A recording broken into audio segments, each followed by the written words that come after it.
আজকে বানিয়ে নিচ্ছি এই যে ঢেঁকি শাক। এই ঢেঁকি শাকগুলো কুচিয়ে নিয়েছি।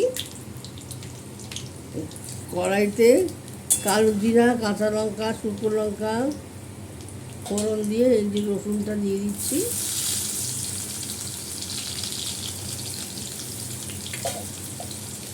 সহজপাঠে পড়েছেন না ঢেঁকি শাক, চিনি শাক, সেই ঢেঁকি শাক বাজারে, আমাদের এদিকে বাজারে, গুড়িয়া বাজারে পাওয়া যাচ্ছে। এই পেঁয়াজটা দিয়ে দিলাম। আজকে আমাদের লেবু পেঁয়াজ দিয়ে করছি, নিরামিষের দিন। ঢেঁকি শাকে একটু পেঁয়াজ দিয়ে ভালো লাগে। পেঁয়াজটা একটু ভাজাবো।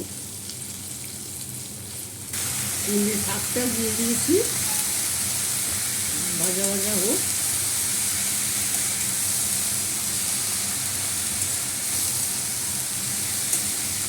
যে কোনো শাকেই ভিটামিন আছে, এইভাবে শাক করে খাবেন। বন্ধুরা লাইক, শেয়ার, কমেন্ট করে দেবেন। ইউটিউব চ্যানেলটা একটু সাবস্ক্রাইব করে দেবেন, তাহলে আমার নোটিফিকেশানগুলো আপনাদের কাছে চলে যাবে। ঢাকা দিয়ে রাখলাম, নরম হোক। আমার ঢেঁকি শাকটা বানানো হয়ে গেল। এইভাবে বানিয়ে খাবেন, খুব ভালো খেতে।